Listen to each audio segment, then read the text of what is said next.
সবরাত সম্পর্কে কিছু বললে ভালো হয়। শাবান মাসে বিশেষ কোনো আমল বা করণীয় আছে কিনা জানার উপকৃত হব। যাকাতের টাকায় ইফতার সামগ্রী কিনে দেওয়া যাবে কিনা, বাচ্চাদের কপালে কালো টিপ দেওয়া যাবে কিনা, কাজের লোককে কি ফিতরা টাকা হতে ফিতরা দেওয়া যাবে, কাপড়ে বুকের দুধ লাগলে কি সেই কাপড় পরে নামাজ আদায় হবে, টিকটিকি ঠিক ঠিক শব্দ করলে কি লা হাওলা ওয়ালা কুওয়াতা ইল্লা বিল্লাহ পড়তে হয়, মহিলাদের নামাজের মধ্যে পিরিয়ড শুরু হয় তাহলে করণীয় কি, সামনে রমাদান মাস আসছে, রমাদান মাসে আল্লাহর রাস্তায় খরচ করলে সওয়াব বেশি হয়। এখন আমি যদি রমাদান মাস আসার কিছুদিন আগেই কাউকে সাহরি ইফতারের খাবার সামগ্রীর জন্য টাকা দিয়ে দেই, তাহলে কি আমি রমাদান মাসে দান করার মতো সওয়াব পেতে পারি? নামাজের সময় আমি মনে মনে সঠিকভাবে সূরা পড়তে পারি না, একটু জোর হয়ে যায়, আমার কি নামাজ হবে? কেউ খাটে বা উপরে বসে থাকলে তখন নিচে বসে বসে কোরআন পড়া যাবে কিনা? চলুন আপনাদের প্রশ্নের উত্তরে আমরা প্রবেশ করি। মিজানুর রহমান আপনি লিখেছেন, মহিলাদের নামাজের মধ্যে পিরিয়ড শুরু হয় তাহলে করণীয় কি? নামাজ ছেড়ে দিবে, যেহেতু অপবিত্র অবস্থায় সালাত কন্টিনিউ করা জায়েজ নয়, বিধায় সালাত ছেড়ে দিবেন।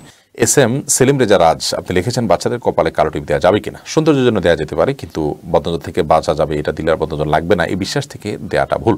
রেয়ানা আপনি লিখেছেন, শিশু সন্তান মারা গেলে আসরের পরে মা কিছু খেতে পারে না, আমরা জানি এটা মিথ্যা, কিন্তু আমার শাশুড়ি মানতে চায় না, এক্ষেত্রে আমার করণীয় আপনার শাশুড়িকে শোনাবেন যে এই কথা না আল্লাহ তাআলা বলেছেন না রাসূল সাল্লাল্লাহু আলাইহি ওয়াসাল্লাম বলেছেন, ধর্মের নামে কোনো কথা আল্লাহ এবং রাসূল সাল্লাল্লাহু আলাইহি ওয়াসাল্লাম না বলে থাকলে সেটাকে যদি কেউ বলে তাহলে সেটি অত্যন্ত জঘন্য অপরাধ, বিধায় তিনি যেন আল্লাহকে ভয় করেন এবং লোকমুখে কথা যেটার কোনো অথেন্টিকেশন না, যেটা কোনো নির্ভরযোগ্য সূত্র নাই, সেটা যেন বিশ্বাস না করেন, তাহলে সেক্ষেত্রে গুনাহ হবে তার, বরং আল্লাহ তাআলা তাকে হেদায়েত দান করুন।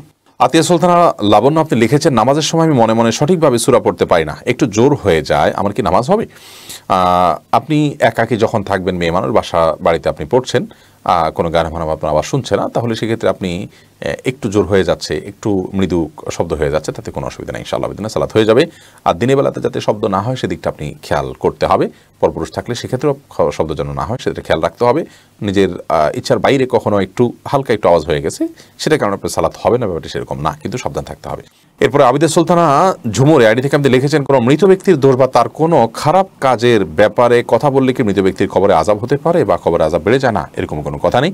মৃত ব্যক্তির কোনো দোষের চর্চা করলেই তার আযাব বাড়ে এমনটি মনে করার কোনো কারণ থাকতে পারে না। যে দোষ চর্চা করছে গুনাহ হবে তার, পাপ হবে তার, কারণ সে মৃত ব্যক্তির সমালোচনা করছে। নবী করিম সাল্লাল্লাহু আলাইহি ওয়াসাল্লাম বলেছেন, কোনো ব্যক্তি মারা গেলে তার সমালোচনা তোমরা করবে না, কারণ সে যা করেছে তার সেই কর্মের ফল সে পেয়ে গেছে, ভালো হলে ভালো, মন্দ হলে মন্দ, তার সমালোচনা করবে না। অতএব যারা মৃত ব্যক্তির সমালোচনা করছে তারা গুনাহ কাজ করছে, হোক সেটা তার মধ্যে ছিল, হোক সেটা অন্যায়। ব্যক্তির সমালোচনা তার মৃত্যুর পর করা অনুচিত এবং গুনাহের কথা, সেটি তাদের গুনাহ হবে, কিন্তু মৃত ব্যক্তির এর কারণে গুনাহ হওয়ার কোনো কারণ নেই। নীলুফার পাপি আপনি লিখেছেন, যাকাতের টাকায় ইফতার সামগ্রী কিনে দেওয়া যাবে কিনা? যাকাতের টাকায় ইফতার সামগ্রী ওই ব্যক্তিকে আপনি কিনে দিতে পারেন যে ব্যক্তি আপনার কাছে ইফতার সামগ্রী চায়, যে হ্যাঁ আপনি আমাকে কিনে দেন, খাদ্যের অভাব আছে তার, অর্থাৎ যার মৌলিক খাদ্যের অভাব আছে, টাকা দিলে হয়তো সে নষ্ট করে ফেলবে বা ঠিকমতো কিনতে পারবে না, আপনি তাকে কিনে দিলেন, এটা জায়েজ আছে। কিন্তু যদি এমন হয় টাকা দিলে সে তার সুবিধা অনুযায়ী কিনতে পারবে, ইফতারের কোন আইটেম লাগবে কোনটা লাগবে না, খাবারের কোন আইটেম লাগবে কোনটা লাগবে না, এরকম যদি হয় তাহলে তাকে অবশ্যই নগদ টাকা দিতে হবে, কারণ গরিবের জন্য অধিকতর উপযোগী হয় যে জিনিসটা দিলে সেটাই দিতে হবে জাকাত হিসাবে। তাকে ক্যাশ টাকা দিলে যদি তার জন্য সেটা ভালো হয় তাহলে সেটাই দিতে হবে, তার সুবিধা অনুযায়ী সে কিনবে। আপনি হয়তো ইফতারের কিছু আইটেম কিনে দিচ্ছেন যেগুলো না কিনে তার অন্য আইটেম কেনার ইচ্ছা আছে, তখন সেক্ষেত্রে তার সে পূরণ নাও, চাহিদা পূরণ নাও হতে পারে, এই জন্য তার ক্যাশ টাকা দেবেন, এটাই উত্তম এবং সেটাই আপনার কর্তব্য। আপনি তার টাকা দিয়ে কি কিনে দিবেন না দিবেন সেটা তো আপনার রাইট না, বিষয়টা তার, অতএব তাকে তার টাকা দেওয়া উচিত, এটা তার হক। হ্যাঁ, যদি এমন হয় যে সে এতটাই বোকাশোকা টাইপের মানুষ যে এই টাকা দিলে সে নষ্ট করে ফেলবে, তাহলে তার প্রয়োজন কি জেনে আপনি সেটা পূরণ করে দিলেন জাকাতের টাকা থেকে, সেটা অবশ্যই জায়েজ হবে। এমএসটি আমিনা খাতুন আপনি লিখেছেন, কাপড়ে বুকের দুধ লাগলে কি সেই কাপড় পরে নামাজ আদায় হবে? হবে, কোনো অসুবিধা নেই। শাহিন আপনি আমাদের আসুন্নাহ ফাউন্ডেশন ইউটিউব চ্যানেলে প্রশ্ন করেছেন, আমি একজন সৌদি প্রবাসী, সামনে রমাদান মাস আসছে, রমাদান মাসে আল্লাহর রাস্তায় খরচ করলে সওয়াব বেশি হয়। এখন আমি যদি রমাদান মাস আসার কিছুদিন আগেই কাউকে সাহরি ইফতারের খাবার সামগ্রীর জন্য টাকা দিয়ে দিই, তাহলে কি আমি রমাদান মাসে দান করার মতো সওয়াব পেতে পারি? রমাদান মাসে দানের যে সওয়াব সেটা তো রমাদান মাসে দিলে হবে। আপনি আগে থেকে দিচ্ছেন, রমাদান মাসে ইবাদত যেন তিনি করতে পারেন নির্বিঘ্নে, তার জন্য ইবাদত করা সহজ হয় সেই জায়গা থেকে, তাহলে সেটি স্বতন্ত্র একটি ভালো কাজ হবে সন্দেহাতীতভাবে। এর ফলশ্রুতিতে রমাদানে ইবাদত বন্দেগী করে ভদ্রলোক তিনি যে সুবিধা পাবেন, যে ইবাদত বন্দেগী করবেন, ইনশাআল্লাহ আপনি তাকে সহায়তা করেছেন, সেজন্য আল্লাহ তাআলা আপনাকেও সমপরিমাণ সওয়াব দিবেন। বাট এটার কারণে আপনার যে রমাদানে ইবাদতের যে সওয়াবটা সেটা তো আপনি আগে দান করলে হচ্ছে না, বিধায় দুইটারই প্রয়োজন আছে। রমাদান ইবাদতের যেরকম সওয়াবের দরকার আছে, রমাদানের জন্য মানুষ ইবাদতবন্দি করতে পারে সেটারও আপনার সওয়াবের দরকার আছে, বিধায় আপনি রমজান আগে দিলেন যাতে রমজানে তার উপকারিতা এবং সুবিধা ভোগ করে মানে একজন রোজাদার মানুষ, আবার রমজান মাসের মধ্যে দান করলেন, সেই চেষ্টা আমাদের থাকা উচিত। দানের ক্ষেত্রে বিভিন্ন মানে ধরনের এবং বিভিন্ন টাইপে বিভিন্ন খাতে আমাদের দানের ব্যাপারে সচেষ্ট থাকা উচিত, কারণ প্রত্যেকটারই বিশেষ বিশেষ বৈশিষ্ট্য আছে এবং গুরুত্ব আছে। মেহজাবিন হাসান তাকিয়ে আপনি লিখেছেন, কাজের লোককে কি ফিতরা টাকা হতে ফিতরা দেওয়া যাবে?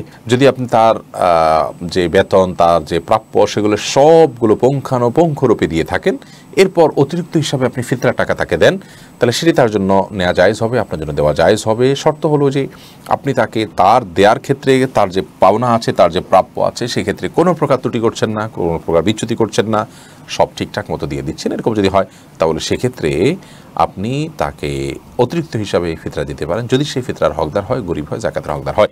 এরপর ইসলামী প্রশ্নোত্তর আমাদের ইউটিউব চ্যানেল, সেখানে প্রশ্ন করেছেন একজন, কেউ খাটে বা উপরে বসে থাকলে তখন নিচে বসে বসে কোরআন পড়া যাবে কিনা?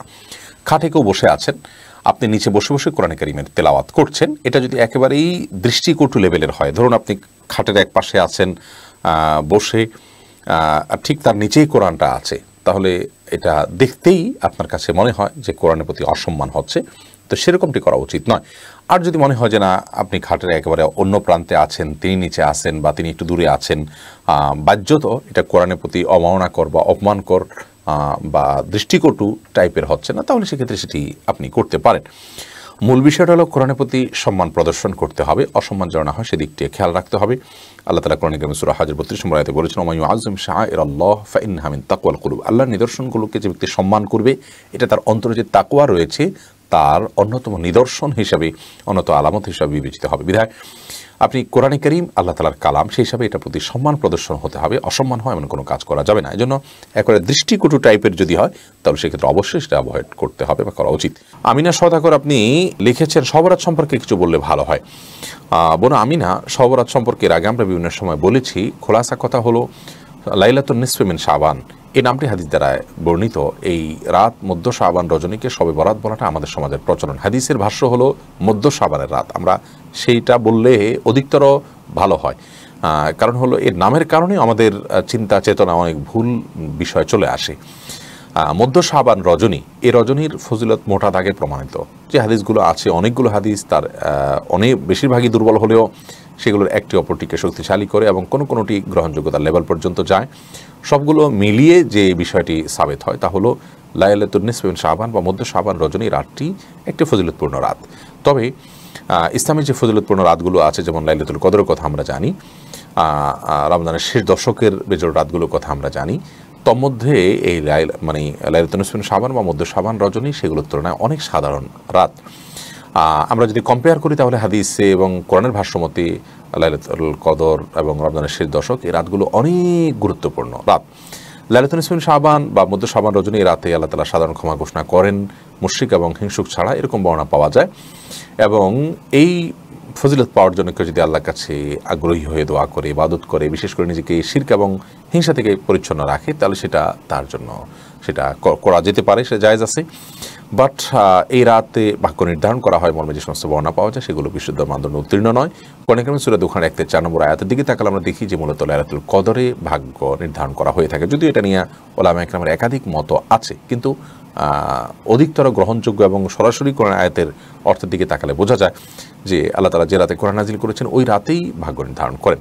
যাই হোক, এর পাশাপাশি কবর জিয়ারত করার পরে হাদিস রয়েছে আমাদের আয়েশা রাদিয়াল্লাহু তাআলা থেকে, কিন্তু সেই হাদিসের সনদও বিশুদ্ধতার মানদণ্ডে উত্তীর্ণ নয়। মুহাদ্দিসদের প্রচুর পরিমাণে কালাম এবং আপত্তি রয়েছে সেই হাদিসের সনদের বিষয়ে। তো আমরা যেভাবে লাইলাতুল কদরকে উদযাপন করি সেভাবে আসলে এটাকে এইভাবে আসলে ইসলামে দেখানো হয়নি। অন্তত আমরা যখন লাইলাতুল কদরের সাথে তুলনা করলে দেখি যে আমাদের সমাজে সবচেয়ে বেশি ইবাদতের জন্য মানুষ চেষ্টা করেন লাইলাতুল বরাতে। ইবাদতের চেষ্টা দোষের না, কিন্তু আপনি লাইলাতুল নিসফে মিন শাবান রাতটাকে খুব গুরুত্ব দিচ্ছেন, কিন্তু এর সাথে গুরুত্বপূর্ণ রাতগুলোতে আপনি একেবারেই গুরুত্বহীন মনে করছেন। এটা একটা ভুলের জায়গা, এটাখানে কারেকশন আমাদের করতে হবে। অতএব এ রাতের ফজিলতকে একেবারে অস্বীকার করা যেমন সঠিক নয়, আবার এ রাতকে সকল রাতের শ্রেষ্ঠ রাত হিসেবে বানানোটাও সঠিক নয়। এ রাতে হালুয়া খাওয়া, নবী সাল্লাল্লাহু আলাইহি ওয়াসাল্লাম দাঁত ভেঙে হালুয়া খেয়েছেন, সেজন্য তার অনুকরণে হালুয়া খাওয়া ইত্যাদি অনেক কথা প্রচলিত আছে, সেগুলো গর্হিত এবং ভুল ভাল কথা, এগুলোর কোনো বিশ্বস্ত এবং গ্রহণযোগ্য কোনো সূত্র নেই। মাজিদুর রহমান আপনি লিখেছেন, শাবান মাসে বিশেষ কোনো আমল বা করণীয় আছে কিনা জানার উপকৃত হব। ভাই মাজিদুর রহমান, শাবান মাসের একমাত্র করণীয় হলো, মাসের বিশেষ করণীয় হলো সিয়াম পালন করা। নবী করিম সাল্লাল্লাহু আলাইহি ওয়াসাল্লাম শাবান মাসে অনেক বেশি সিয়াম পালন করতেন। সমস্ত আপনার হাদিস গ্রন্থগুলো, মৌলিক হাদিস গ্রন্থগুলোর প্রায় সবগুলোতে এই বিষয়ে বিপুল পরিমাণে হাদিস বর্ণিত আছে। নবী করিম সাল্লাল্লাহু আলাইহি ওয়াসাল্লাম শাবান মাসে প্রচুর পরিমাণে নফল রোজা রাখতেন। আমাদের সমাজে শাবান মাসে নবী করিম সাল্লাল্লাহু আলাইহি ওয়াসাল্লাম যে অনেক বেশি নফল রোজা রাখতেন, আমাদের রাসূলুল্লাহ সাল্লাল্লাহু আলাইহি ওয়াসাল্লাম বলেছেন যে তিনি শাবান পুরো মাসে রোজা রাখতেন, শেষের কিছুদিন ছাড়া, এবং রমজানের পরে অন্য কোনো মাসে এত বেশি রোজা রাখতেন না। এবং উসামা ইবনে যায়েদ রাদিয়াল্লাহু তাআলার হাদিসে নবী করিম সাল্লাল্লাহু আলাইহি ওয়াসাল্লাম কেন বেশি রোজা রাখতেন তার দুটি কারণ উল্লেখ করেছেন। এই যে বিষয়গুলো, এত গুরুত্বপূর্ণ বিষয়টা আমাদের সমাজে জানাশোনা খুব একটা নেই বললেই চলে। এই জন্য আমরা উদাত্ত আহ্বান রাখবো শাবান মাসে নফল রোজার বিষয়ে আসুন আমরা একটু প্রচার করি, অন্যদেরকে জানাই এবং তথ্যটা শেয়ার করতে চেষ্টা করি। আল্লাহ তাআলা আমাদেরকে সেই তৌফিক দান করুন। তাহলে শাবান মাসের মূল বিষয় হলো যে আমরা এই মাসে রোজা রাখবো ইনশাআল্লাহ বিইذনিল্লাহ, এবং এই রোজাটা শুরুর দিক থেকে রাখলে ভালো, শেষের দিকে রাখা অর্থাৎ মাসের একেবারে শেষের দিনগুলোতে রোজা রাখার ব্যাপারেই নিরুৎসাহিত করা হয়েছে। আমরা অনেকগুলো প্রশ্ন উত্তর আজকে আমরা দিয়েছি কোরআন হাদিসের আলোকে। আল্লাহ তাআলা আমাদেরকে যা শুনলাম, জানলাম, বুঝলাম সে অনুযায়ী আমল করার তৌফিক দান করুন।